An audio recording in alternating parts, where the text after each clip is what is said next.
A lot of people always criticize me for doing reviews on these kind of videos, especially when it comes to some political pundit on the right or when it comes to the Trump administration in totality. But I feel like it's important for me to cover this stuff, not because I'm trying to promote these people, but because some of the lies need to be debunked. Not some, all of the lies need to be debunked. And one thing that I want to point out is you got to remember me and you might not watch this stuff, but there's people here in this country that watch it and actually believe it. And there needs to be somebody on the other side to say, like, hey, these are lies. These are mistruths. This is not reality. He's lying. And I don't mind being the one to call JD Vance with his lip gloss and eyeliner out.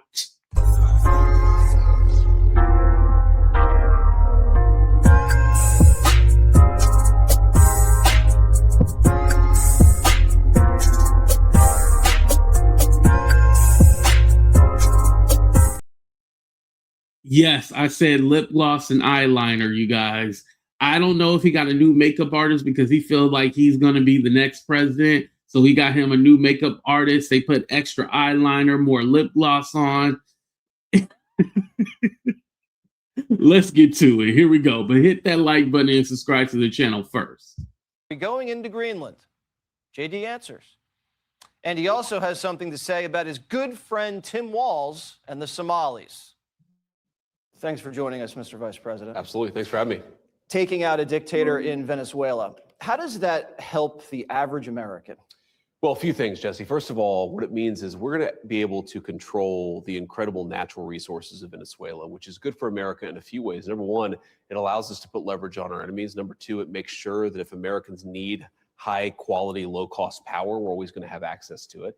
And then the third thing is it does demonstrate American military excellence, which makes people afraid to cross us in the future. Some of the best ways that you maintain the peace is to make it clear that you carry a very strong sword if you ever need to use it. So I think it's good for us in a lot of different ways. We also have to remember, Jesse, this is in our neighborhood. This is not Iraq. This is not 7,000 miles away. This is in our neighborhood. If we cannot follow the basic principle, which has been a cornerstone of American foreign policy for 200 years, that we control our neighborhood, a lot of bad people are going to take advantage of it. What the President of the United States said is, in our neighborhood, the United States calls the shots. That's the way it's always been. That's the way it is again under the president's leadership. We just seized.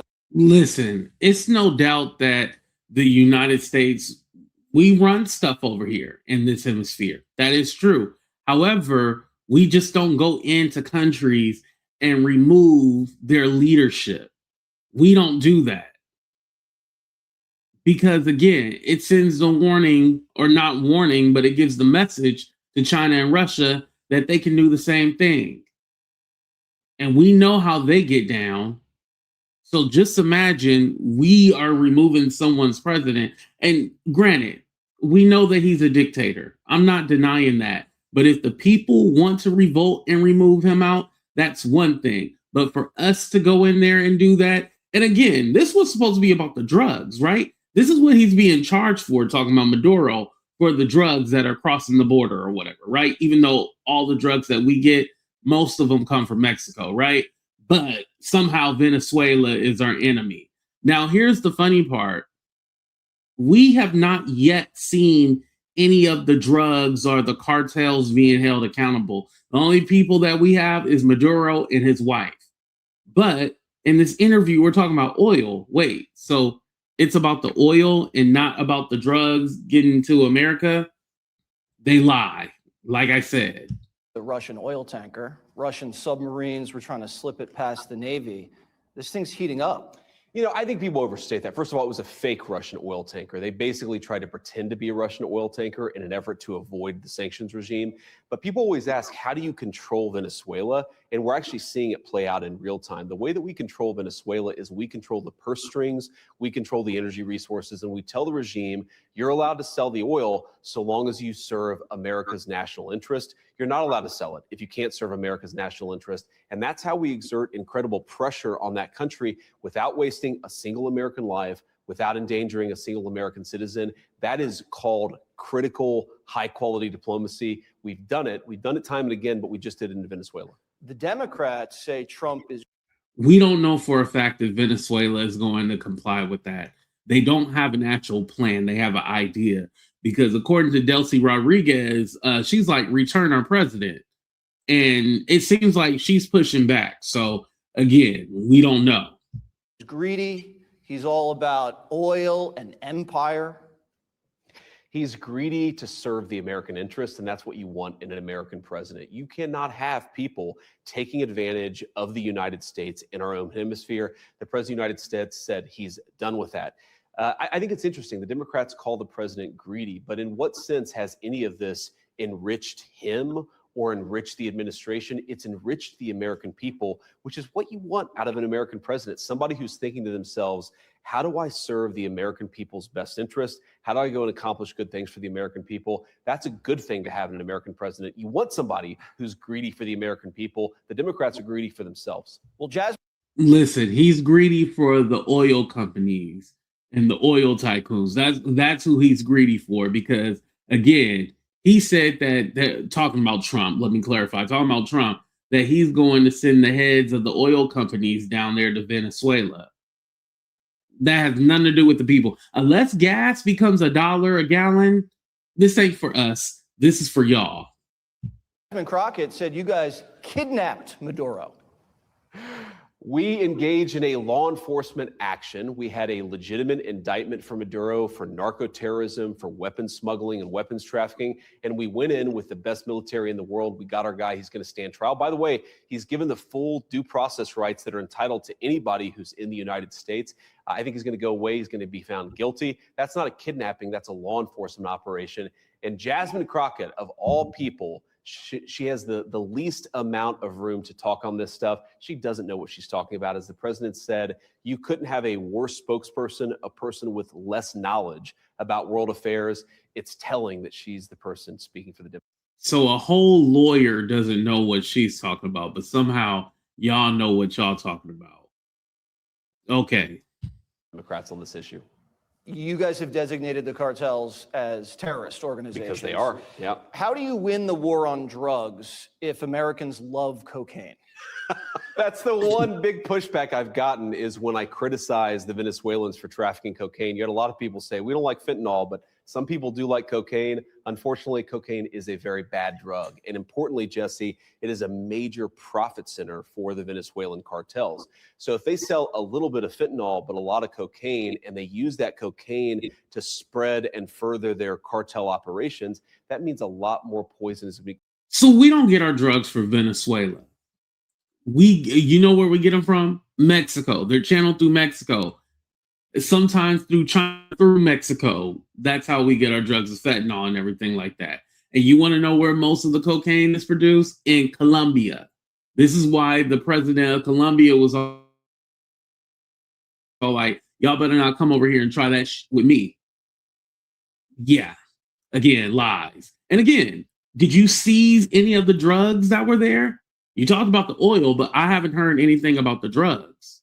Going to be coming into the United States. So for all the people that love cocaine, I am sorry, the president of the United States does not love cocaine. We encourage you to go to rehab, and we're going to keep on pursuing America's interest. Greenland, how far are you guys willing to go? Well, the president is going to make the ultimate determination here, but there's been a lot of bellyaching from Europe, and Europe has failed to contend with the fundamental argument the president and the entire administration has made. Greenland is critical, not just to our national security, but to the world's national security. People don't realize this. The entire missile defense infrastructure is partially dependent on Greenland. If, God forbid, the Russians or the Chinese, not saying they're going to, but if, God forbid, in the future, somebody launched a nuclear missile into our continent, they launched a nuclear missile at Europe, Greenland is a critical part of that missile defense. So you ask yourself, have the Europeans... By the way, this is why we have NATO, and this is why we have an alliance with so many different countries to protect us from stuff like this. So again, it's not necessary to purchase or to invade Greenland, because it has to be an invasion, because at this point, Greenland is not for sale. You know, they actually tried this in like 1942 to buy Greenland. You can't just buy it. You can't just buy a country. That it's unrealistic. Europeans, have the Danes done a proper job of securing Greenland and making sure it can continue to serve as an anchor for world security and missile defense? And the answer is obviously they haven't. They've underinvested in their security. They haven't done a good job of securing that area, that landmass. And what I hear them say is they'll always make an argument about the past. They'll say, well, we fought together in World War II, or we fought together in the war on terrorism. And we're grateful for that. We love having these allies. But just because you did something smart 25 years ago doesn't mean you can't do something dumb now. And the President of the United States is saying very clearly, you are not doing a good job with respect to Greenland. We're going to make sure we defend America's interests. And I think the president's willing to go as far as he has to make sure he does that. They're saying it's too cold for American soldiers to handle. You've been there. Who is saying that? Jasmine Crockett? The Danes. Probably Crockett too. I think Americans have done very well in some very cold places. I will say I wouldn't want to serve there, but luckily the vice president's residence is here in Washington, D.C. Okay. The Democrats have a little bit of a Somali problem. They've let it America go. has a bit of a Somali problem. Especially the Democrats in Minnesota. Why'd they just let it happen right under their nose? Well, a couple of things, Jesse. First of all, if you look at the amount of fraud in the welfare system, according to the statistics I've seen, 85% of Somalians who are in the United States, legal and illegal, are collecting some form of welfare benefit. So that's not to disparage the other 15%, but when you're at 85% of a population that is collecting welfare, that suggests that we have really done something wrong with regards to vetting. And that's the fundamental issue. Even if there's no fraud, 85% collecting welfare is way too many. Now, I have not looked up this statistic, but 85% is a large number. I'm thinking that he hiked up that number to make it appear to be as large as that, because 85% is wild. Why are all those people on some kind of welfare or government assistance? Now, he's saying legal and illegal. As we know, you have to be a citizen in order to get welfare. So, yeah, that's a little wonky right there. But even on top of that, I want to go ahead and explain the whole welfare scam thing. So, during 2020, the Trump administration, there was a group, this organization, it was called Feeding for the Future. They were basically supposed to provide meals and lunches to people during the pandemic, right? Well, instead of doing that, they took it to get luxury cars and condos, and they were stealing the money. Now, the people were actually charged in 2022 when Biden came into office. So they have already been arrested, but they're trying to claim, the Trump administration is trying to claim there's so much more fraud. This is why they started the whole daycare thing, which was debunked. So I just want to give y'all that information. Damn people collecting welfare, getting rich off the American taxpayer while a lot of Americans struggle. That's unacceptable. What's going on in Minneapolis, I think, is actually representative of a broader fraud scheme that we're going to see all over the country. We're going to see it in California. We're going to see it in other places too, where people get rich from the American taxpayer. The Somalian fraud, for example, daycare fraud. You've got Americans, we've got programs set up to make it easier for Americans to get their kids in daycare so they can have proper childcare. You take that money and you siphon it off to Somalian fraudsters. That's a double theft. Number one, that means a lot of American families can't afford their childcare. Number two, that means a lot of American taxpayers are being fleeced. It's totally unacceptable. I believe, Jesse, we're going to have some very big announcements on this stuff in the next couple of days. I don't want to get ahead of the president on anything, but we believe that there is a nationwide fraud ring that's rooted in rooted in illegal aliens and others taking advantage of the American welfare system. We're going to get to the root of it, and anybody who's involved is going to get prosecuted. Well, if there's a massive fraud ring, there's a cover-up going on. In Minnesota.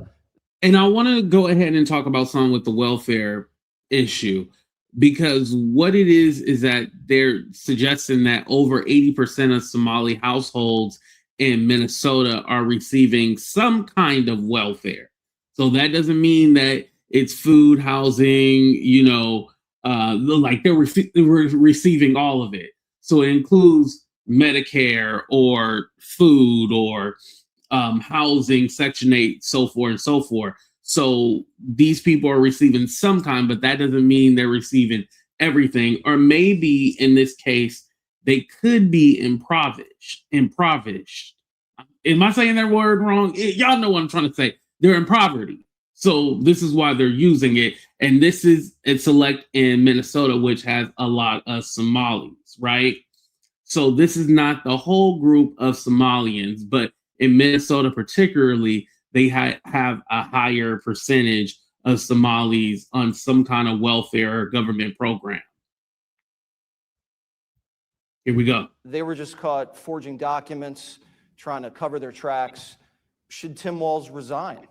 Well, I think Tim Walz should resign, but look, I've beaten up on Tim Walz enough. I don't want to do it anymore in your program. I almost feel bad for the guy, except for the fact that he should have seen this. And whether there was something criminal, whether he was aware of the fraud, which would be criminal, or whether he simply looked the other way, it's a massive, massive failure of government. Look, you have to ask yourself, if you're in Minneapolis and you have a person who came to the United States impoverished 2 months ago, and all of a sudden they're driving a Mercedes or a Lamborghini, it is your job as a public official to ask, how did that person get so rich so quickly when they're also collecting a welfare check? The fact that that's failed so often in Minnesota, but frankly, it failed in California and other states as well, means that we have political I would say political corruption, welfare corruption at a very massive scale. The Trump administration, by the way, we've already sent hundreds and hundreds of additional people, of resources that are starting to investigate this stuff, get to the bottom of it.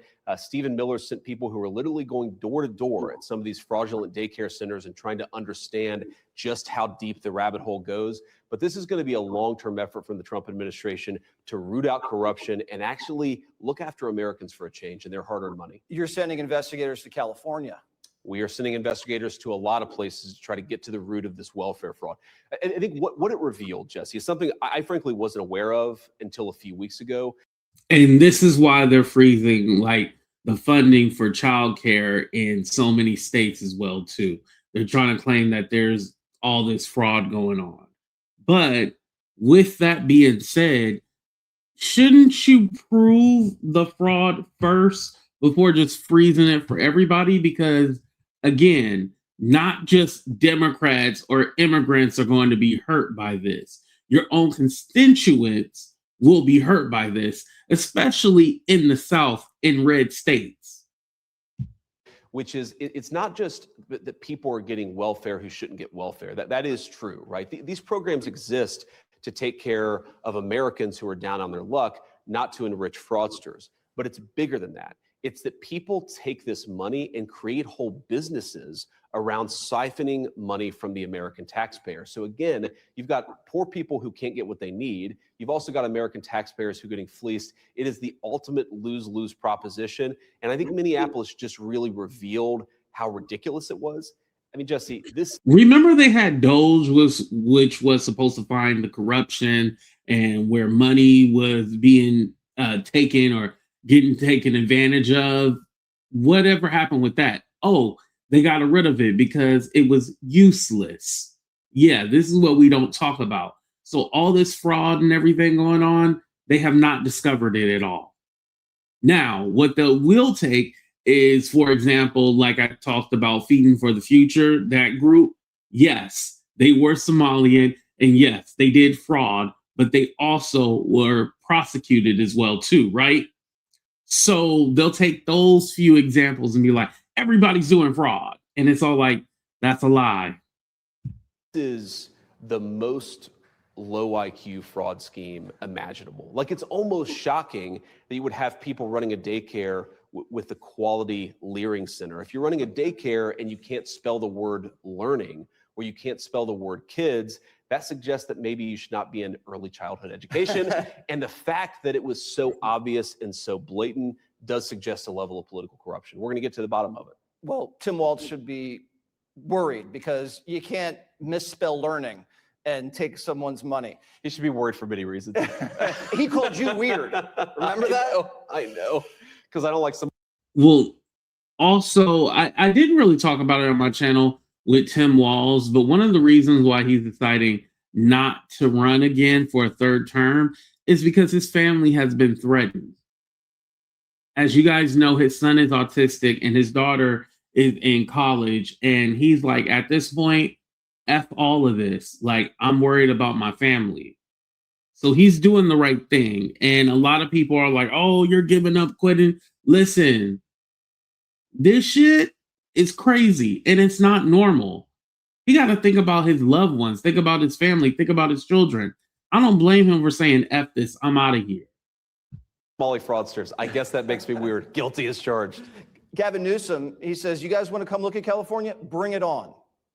Yeah, well, we will. We appreciate that invitation, Gavin, and we are going to accept that invitation because, look, California, more than almost any other state, has been so glaring and obvious about the fact that they're giving welfare benefits to illegal aliens. Like, that's not, you go to the California Medicaid website and they will advertise that they are spending American tax dollars to give Medicaid to illegal aliens. You think there's not? The actual word is lawful alien. So somebody who has their green card or has their paperwork. So again, they try to run this narrative that, you know, illegal immigrants are getting Medicare and all that stuff. No, they don't get that at all. Fraud there. Do you think there aren't people who are creating fraudulent doctors' offices, fraudulent payment schemes? There are. They're getting rich off of the generosity of the American taxpayer. The political corruption that enables it has got to stop, and that's what we're focused on. Your administration had a big year, got a lot done. Now you're in your second year. What would be the one thing economically you want to achieve now? Yeah, so got a lot done. What have they got done that helped the American people? Nothing.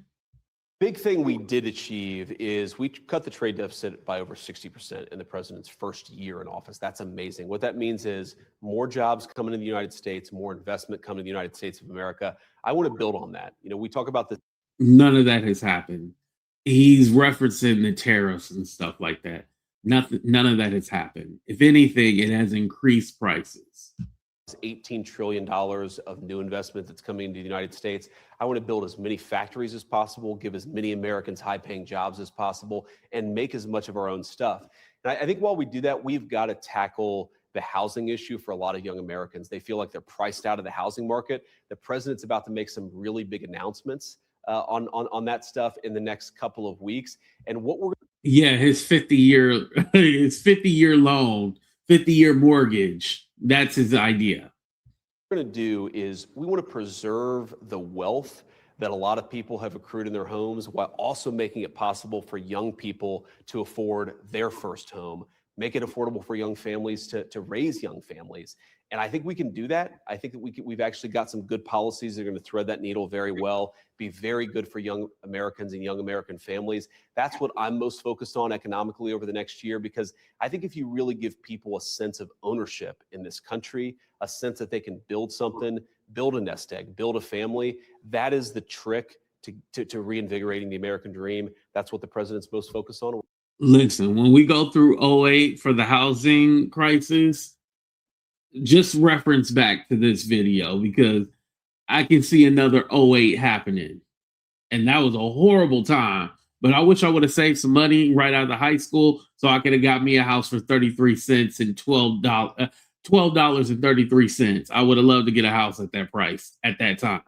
We're going to do it. Are young Americans getting married? Are they settling down, having babies? Not like they used to, and that's a big problem, Jesse. I mean, think about it. What really makes life worthwhile? It's not your job. It's not what school you went to. It's falling in love. It's building a family. It's having kids. Those are the things that I think really bring meaning to most people's lives. Certainly to mine. I imagine yours too, unless you're a crazy person. But I think you're a Republican. but that is happening less. And part of the reason it's happening less is what happened to housing under Joe Biden. It literally doubled in 4 years. Young Americans are telling us they can't afford to buy a home. They can't afford to start a family. They can't afford daycare because Somali fraudsters are ripping off the money that we're trying to put into the system to help people afford childcare. We've got to do a better job of giving young Americans a shot at the American dream. Housing did go up because of COVID. That's why the housing prices went up. But before then, when Trump was in office, housing was already going up. Let me give you guys an example. When I first rented my first place that I had, it was $675 for a 1-bedroom, right? About the time that I left, which was in 2021, it was about $1,200. So almost, up a whole $600, right? Practically, right? We'll just say $600 just to make the math easier. So the cost of rent, housing was already going up under Trump. Let's not make it seem like this was a Biden thing. And this is the narrative they want to spin, like, oh, under Biden, it was going up. Okay, well, it was going up before then. If anything, it was cheaper when it was under Obama. Now, if we want to give Obama the credit, that'd be one thing, but we're not going to make it seem like housing wasn't going up under Trump the first term. But it's even increasing under his second term. So the issue, and mind you, this man talking about Donald Trump has been calling it a Democratic hoax. So if it's a Democratic hoax, what do you need to fix if there's anything? And let me tell you this, as a millennial, the reason why we're not having kids, because we can't afford them. And we've been not able to afford them because you guys don't want to address the issue of not only increasing the minimum wage, but having a livable wage. A livable wage and minimum wage are two different things. But of course, we don't want to talk about the real issues. And also getting a lot of those corporate people out of the housing market buying single family homes, that has to stop too. Now, I heard that Trump is going to address that. We'll see if that happens. But anyway, you guys, I just wanted to do a review on this interview with JD Vance and his lip gloss popping. I'm telling you, this guy gets more eyeliner and more lip gloss on his lips as time goes on. But y'all let me know what y'all think about the interview. Please go ahead and leave a comment. I would love to discuss this with you guys. If you think that I'm wrong about something, tell me why I'm wrong. I don't mind having these discussions at all.